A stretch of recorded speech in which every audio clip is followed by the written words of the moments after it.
Hi guys, my name is Ben Guilford. I'm the owner of the Fire Brick Company. In this video, we're going to take you through a couple of options for finishing off the front of the oven. We're going to show you how to install a granite landing, like the one behind me. We're also going to show you how to install a stainless steel wrap around the front of the oven if you didn't have room to have a landing in front of yours. Now guys, when you're watching us installing the granite landing in front of our D105 brick oven, you're not going to see the aluminium flashing in those videos. The reason being, it was an idea that we actually came up with after we'd filmed that particular build. So when you're watching those videos, just keep in mind that there should be aluminium flashing running around the front and sides of the floor tiles when you're installing that landing. So once you finish building one of our wood-fired oven kits, you're going to find that you'll have some exposed layers at the front and sides of the floor of the oven. We call this the vent area. And so around the vent, we have, for our brick ovens, we have our fire brick tile, which you can see that layer there. We then have our layer of refractory castable, our subfloor heat bank. And then below that, we've got our 50mm or 2-inch layer of calcium silicate board. All right, and all of that is currently exposed. And that represents a couple of issues. Firstly, it's not very pretty. Doesn't look great. We want to sort of conceal that. And secondly, we want to try and keep water out of the calcium silicate board as much as we can. So there are a few different things we can do to sort that out. The method that we prefer, if you have the option, is to leave a gap in front of the oven so that you can install a landing. All right, the idea of a landing is it's something that you can use to pull out a big tray. You might have a great big roast in your oven.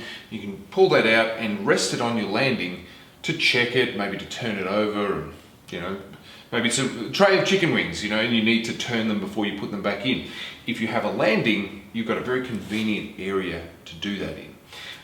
You can also use it to prop your oven door on so that you can use your oven door as a draft control device. So having a landing in front of the oven is a great option if you have the option available to you.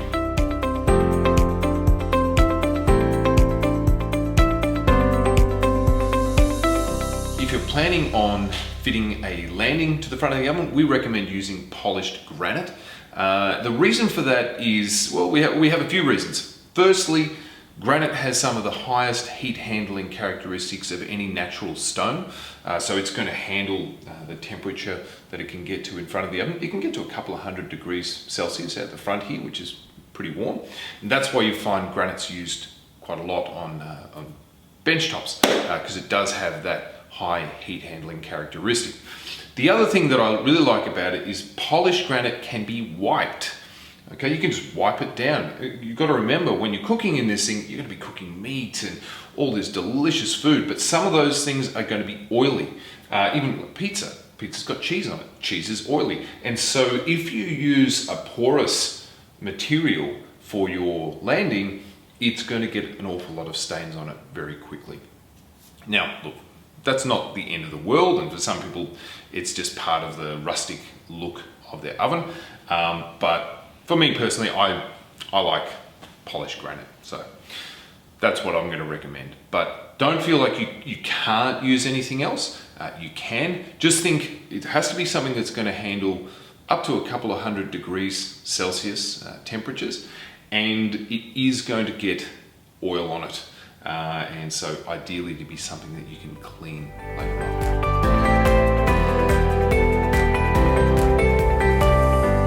We have the polished granite landing sets available as an optional extra for your wood-fired oven kit.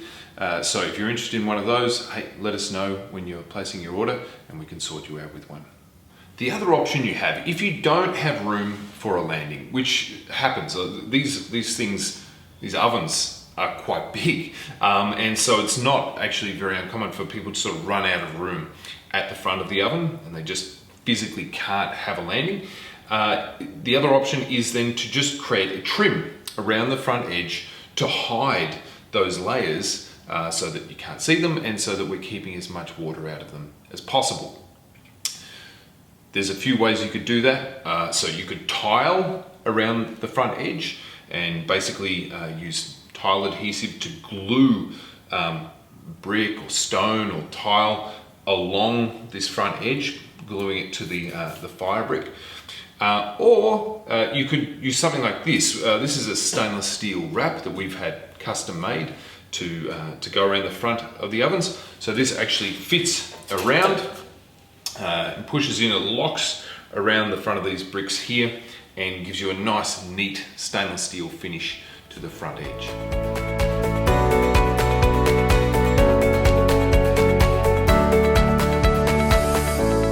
If you're thinking about trimming around the front with a stainless steel wrap or with tile or something like that, so not doing a landing, then the first thing you'll need to do is remove the excess castable and calcium silicate board that are hanging out over the edge of our fire brick tile floor. We very deliberately designed the calcium silicate board and the subsequent subfloor castable layer to be bigger than the floor tiles so that you've got a little bit of tolerance. When you're laying your floor tiles, you don't have to worry about getting them exactly flush with the edge of that calcil and subfloor castable. So when you're done laying your floor tiles and building your brick dome, you will find that there'll be some excess castable and calcium silicate board hanging out the edge. So get yourself an angle grinder with a diamond blade and just cut the excess castable off.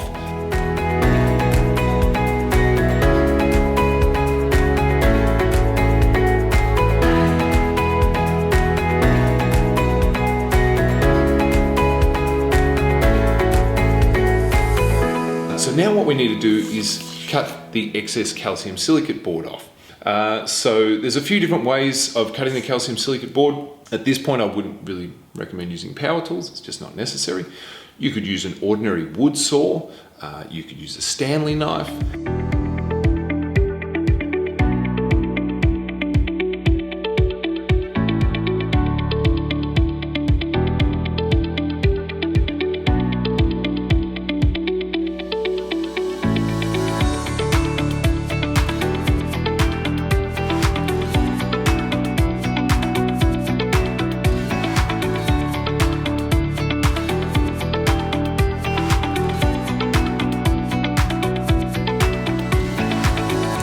So guys, if you're installing one of our optional stainless steel wraps, it's a pretty simple process. Like we did before, we trim around the tiles of the oven and get that all nice and flush. And then you get your stainless steel wrap and you push it in all the way in, sitting on the base. And there's actually a hole on either side that you're going to put one of those big nails through into the calcium silicate board. Now, please be aware, the other thing, the feature of these, is they have a folded return on the bottom edge. And that's very deliberate. So that stiffens up this front face, so it keeps it nice and flat.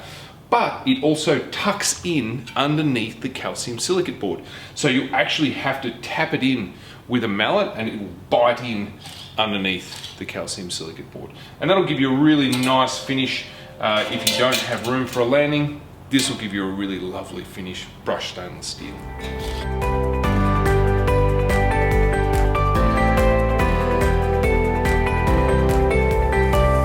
So guys, this is our optional polished granite landing for our brick oven kit. Comes as 3 pieces. So one nice big piece to go across the front and then 2 pieces to give us the impression that we're wrapping all the way around the sides. So obviously at this height, it's not really very useful. So we need to build up an upstand in front of the oven and around the sides to support these pieces of granite.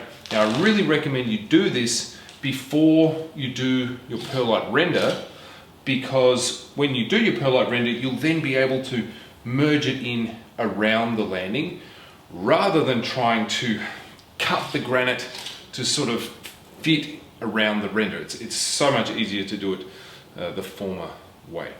So we're just going to use some concrete blocks to create an upstand. You can use normal bricks, you could use just about any good non-combustible material. It's not going to get hot at the front here. This surface might get to a couple of 100 degrees, so we can use pretty standard materials. We can use normal bricks. In our case, we're going to be using these concrete bricks. We can use tile adhesive. We can use ordinary brickies mortar to create this structure, and that's good because it means we're not having to spend money on expensive refractory materials. So we've got our concrete blocks just sitting loose at the moment, just so we can do a dry fit and just see how everything's sort of coming together. And it's looking really good. Now we are sitting about 20 mil low here. I was only able to find 4-inch thick blocks, so really I needed something closer to like 4.5 inches or about 110 mil would have been perfect. But basically what I'm going to do is I'm going to just raise those blocks with some ordinary mortar mix. You can find the suggested mixture in our written instructions, so check those out. And we're going to raise those blocks by about 15 mil, and then we'll still have to come up another 5 mil. We'll make that up with the tile adhesive that's going to be going in between this granite and these blocks. I don't want to try and mix up like 15 millimeters of tile adhesive. That's a huge amount of tile adhesive, which isn't a particularly cheap product. So I'm aiming to get to roughly within 5 mil of my desired height, just using my blocks and some ordinary mortar.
So we really recommend when you're placing the front section of the granite landing that you allow just a very slight fall forwards away from the mouth of the oven.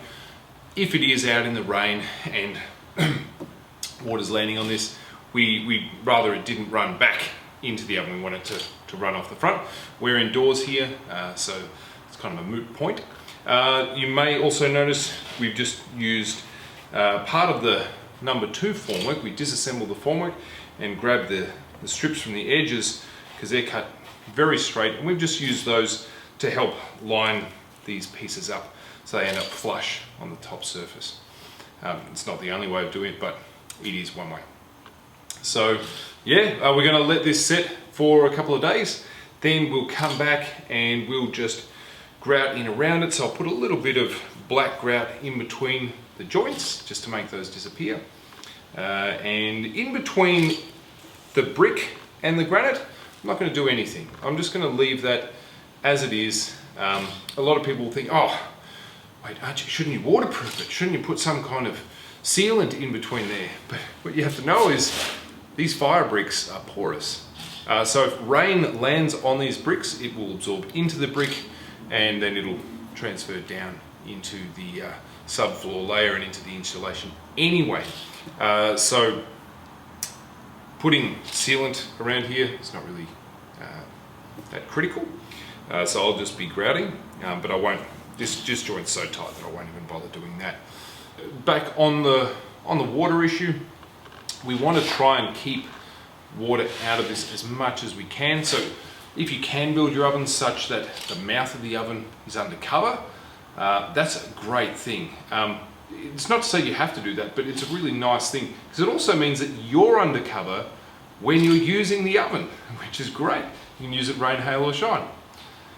So guys, that's how we install our granite landing, and you're going to see in videos to come how we render in around it, how we finish it all off.